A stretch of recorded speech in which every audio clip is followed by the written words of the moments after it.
Hello children, welcome back to your English class. In this session, we are going to read the chapter The Summit Within chapter 5 by H.P.S. Ahluwalia. Children, The Summit Within. This article has been taken from the interview of Major H.P.S. Ahluwalia, climber of Mount Everest. Already I have given the explanation in English along with the difficult words, but in this session I am going to explain the summary in Hindi. Children, in the year 1965 major H.P.S. Ahluwalia ने Mount Everest की चढ़ाई की और इस chapter में वे हमें बताते हैं कि माउंट एवरेस्ट पर चढ़ने के बाद हाउ ही हैज फेल्ट, मतलब उनको कैसा लगा. So let's begin the chapter. Children, mount Everest पर खड़े होकर मेजर अहलूवालिया और मेजर H.P.S. अहलूवालिया ने अपने आप को बहुत ही विनम्र महसूस किया. शारीरिक रूप से वो बहुत थके हुए थे, लेकिन प्रसन्न होने के स्थान पर, मतलब खुश होने के स्थान पर he was not happy, he was Jubilant. Jubilant means प्रफुल्लित और उदास थे.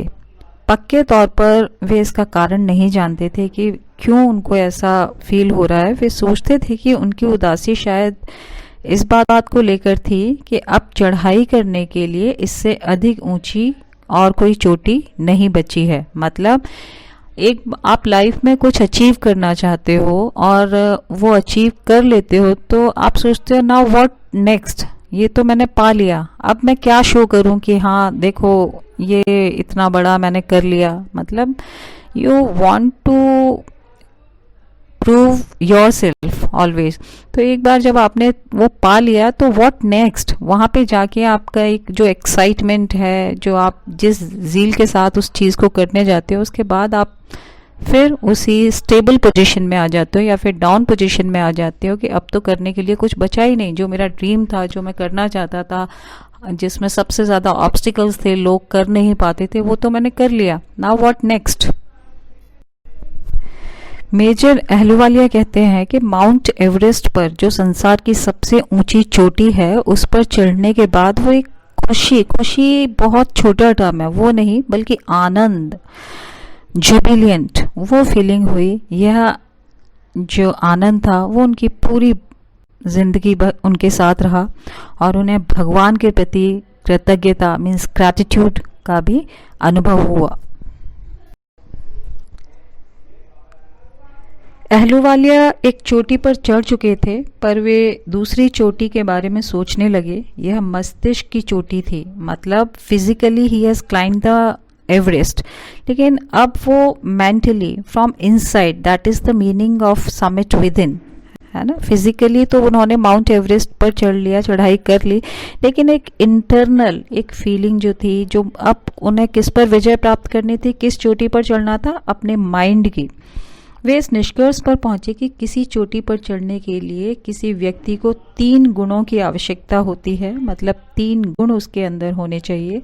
सबसे पहले सहन शक्ति, दूसरा दृढ़ता और तीसरा इच्छा शक्ति, जिसको इंग्लिश में बोलते हैं endurance, persistence and will power. इन्हीं गुणों की सहायता से कोई व्यक्ति कठिनाइयों पर विजय प्राप्त करता है.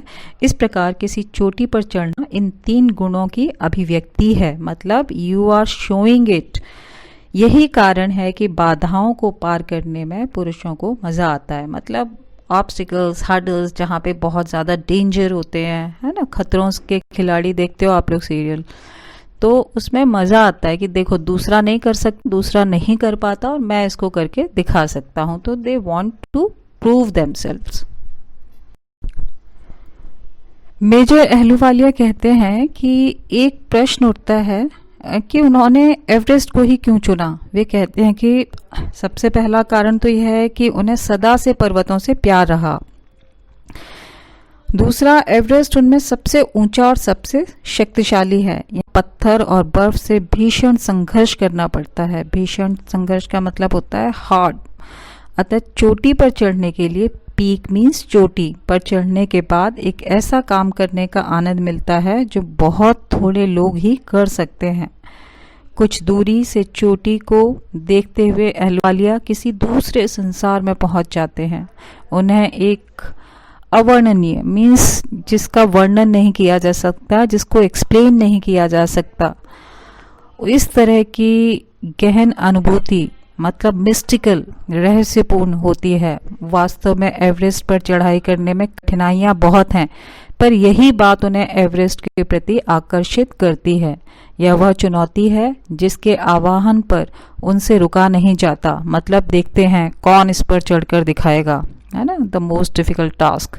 अहलुवालिया कहते हैं कि चुनौती में आने वाली कठिनाइयां के आवाहन को स्वीकार न करना एक असंभव बात थी। मतलब उसमें इतने ज़्यादा ऑब्स्टिकल्स थे, हर्डल्स थे, it was the difficult one, most difficult one. So that is why he has chosen this to climb Mount Everest. Next paragraph में मेजर HPS अहलुवालिया कहते हैं कि एवरेस्ट पर चढ़ाई केवल भौतिक मीन्स फिजिकल अचीवमेंट नहीं है, बल्कि इससे बड़ा संतोष और नाम भी मिलता है। इसके अतिरिक्त यह अनुभव भावनात्मक और आध्यात्मिक है। भावनात्मक और आध्यात्मिक का मतलब होता है इमोशनल एंड स्पिरिचुअल। बच्चों, हर चीज़ से हम कुछ ना कुछ सीखते हैं। तो माउंट एवरेस्ट क्लाइंबिंग जो होता है, एक पूरा टास्क जो होता है, तो उससे भी बहुत सारी चीज़ें सीखने को मिलती हैं। उससे क्या सीखते हैं? Comradeship. And what is comradeship in Hindi? That is मैत्री भाव। क्या होता है मैत्री भाव? पर्वतों की चढ़ाई हमें मित्रता का पाठ भी पढ़ाती है। वे एक उदाहरण देते हैं। चढ़ाई में दो व्यक्ति एक ही रस्सी पर होते हैं, एक ऊपर की तरफ और कसकर पकड़ता है, जबकि दूसरा कठोर बर्फ में पैर रखने का स्थान काटता है। फिर वह रस्सी को बांधता है और दूसरा ऊपर की तरफ इंच इंच करके ऊपर चढ़ता है। प्रसिद्ध पर्वतारोहियों ने अन्य व्यक्तियों द्वारा मिली सहायता के बारे में लिखा है। अकेला व्यक्ति तो पर्वतारोहण के विषय में सोच भी नहीं सकता। मतलब माउंट एवरेस्ट या माउंटेन पे चढ़ने के बारे में सोच भी नहीं सकता। केवल शारीरिक कठिनाइयां ही उसका मार्ग नहीं रोकेंगी, क्योंकि फिजिकल जो हिंड्रेंस आएगा वो नहीं है, बहुत सारी दूसरी चीज़ें भी हैं। कठिनाइयां भावनात्मक भी होती हैं। ऐसे सभी क्षणों में मित्र एक दूसरे से प्रेरणा प्राप्त करते हैं। मतलब जो फ्रेंड्स होते हैं, जो उनकी टीम होती है, जो ग्रुप होता है, वो एक दूसरे को मोटिवेट करता है, इंस्पायर करता है, मतलब और आगे बढ़ने में एक हर तरह से मदद करता है। मेजर HPS अहलुवालिया कहते हैं कि जब वो माउंटेन पीक पर खड़े होकर नीचे नज़र डालते हैं, तब उनको लगता है कि इतनी ऑब्स्टिकल्स, इतने हर्डल्स, इतनी बाधाएं तो ज़रूर आई रास्ते में, लेकिन उन्होंने चढ़कर कोई गलती नहीं की। एक मानसिक शांति उनको मिली है, एक आत्मिक शांति मिलती है जो इंसान को पवित्र बनाने का मतलब प्योर उसको करता है वो अनुभव। और जब ऊपर चढ़ते हैं तब भगवान को ग्रैटिट्यूड देते हैं कि आपने सही सलामत ऊपर चढ़ा दिया, मदद की। और जो भी माउंट एवरेस्ट पर जाता है वो जिस भी रिलीजन से बिलोंग करता है उसका प्रतीक जो सिंबल होता है वो वहाँ पर छोड़ कर आता है, एक ग्रैटिट्यूड के तौर पर, एक भगवान को धन्यवाद शुक्रिया अदा करने के तौर पर। जैसे अहलुवालिया ने गुरु नानक का फोटो वहाँ पर रखी, राव ने दुर्गा देवी की रखी, फू दोरजी ने बुद्ध गौतम बुद्धा का एक सिंबल वहाँ पर रखा, एडमंड हिलेरी ने क्रॉस को गाड़ दिया एक स्तूप बनाकर। और ये सारे जो सिंबल्स हैं किसी विजय के नहीं है, किसी विक्ट्री के नहीं है, बल्कि श्रद्धा के हैं, ग्रैटिट्यूड के हैं। और एवरेस्ट पर होने का अनुभव किसी व्यक्ति को पूरी तरह से बदल देता है। बच्चों आगे और या फिर लास्ट में मेजर HPS अहलुवालिया कहते हैं, वो कंपेयर करते हैं एक mount Everest which is the highest mountain peak in the world उससे, और एक इनर जो चैप्टर का नाम है ना समिट विद इन, कि माउंट एवरेस्ट पे तो चलो फिर भी कुछ लोग चढ़ जाते हैं, लेकिन एक अपने अंदर एक अपने मन में, एक अपने माइंड में जो चढ़ता है, हर व्यक्ति के अंदर अपना एक पर्वत शिखर होता है। यह डरावना और असंभव चढ़ाई करने वाला होता है। फिर भी इस पर चढ़ाई वही व्यक्ति स्वयं ही कर सकता है। मतलब फिजिकली जब माउंट एवरेस्ट पे आप चढ़ रहे हो तो आपके फ्रेंड्स, आपका ग्रुप, आपकी टीम आपकी मदद कर देगी, लेकिन अपने अंदर जो आपके मन में जो चल रहा होता है उस पे आपको ही विजय प्राप्त करनी है, उस पर आपको ही चढ़ाई करनी है, उस पे कोई दूसरा आपकी मदद नहीं करेगा। इस आंतरिक शिखर पर चढ़ना एवरेस्ट पर चढ़ने के समान भी है, या फिर प्रभाव समान होते हैं उसके। मतलब माउंट एवरेस्ट पे जब आप चढ़ते हो उसका प्रभाव, और जब आप अपने मन पर विजय प्राप्त कर लेते हो लाइक गौतम बुद्धा, वो दोनों वो बोलते हैं लगभग एक जैसा ही है, दोनों ही आपको बदल देते हैं।